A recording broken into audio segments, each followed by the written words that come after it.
on the evil natural events question that we had.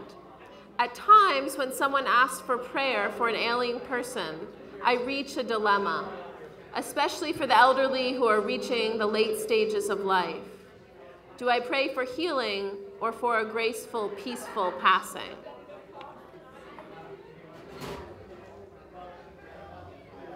I guess the way I would answer that is I think it depends on the person and the situation, but that I think healing has many, many forms, and certainly healing of the physical body is not the only way in which we are healed.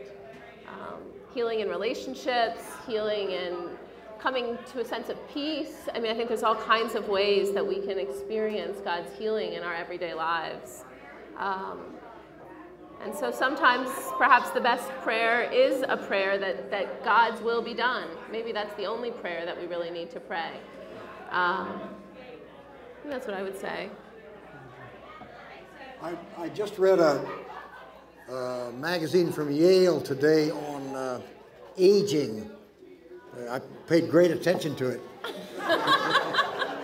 And one of these articles said that in pastoral work, the experience of this person was that really old people were able to say about their life when they had begun to lose some of their capacity, it's okay, I'm in a good place.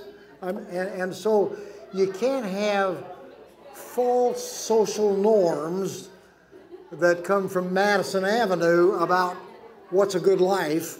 Or a perfect body. And this article was saying that there are a lot of older people who are very wise about that and who have some sense of the appropriateness about where they are in their life. I suspect that's not true of all old people, but that's a kind of a reminder that we do, at our best, we do live in to the place where we find ourselves. And therefore, we do not have to have false hopes that are generated by our society. So maybe in a very practical way, the answer to this question is to ask the person, how can I pray for you? That's right. That's right. Right. That's right. I think that this question may relate to one of the themes of this conversation this evening, which is about the self. And we do tend, as Westerners, to think of the self as, at least in the best of all possible worlds, being very autonomous. And we tend to think of freedom as being able to do anything we want to do when we want to do it. And if we think in those terms, then aging, or anything that weakens us or narrows our capacity for action, can only be viewed as not only a diminishment of the value of life, but it can even be viewed as shameful.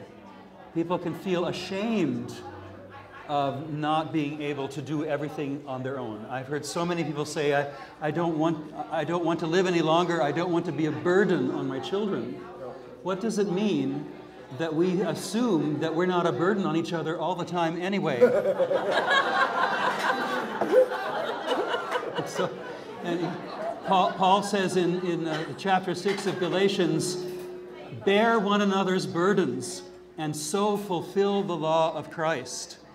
If we were more ready to take up the burden of others as they needed us to do, and to honor people in the opportunity they give us to do that, they might feel less that their lives should be shortened for our sake.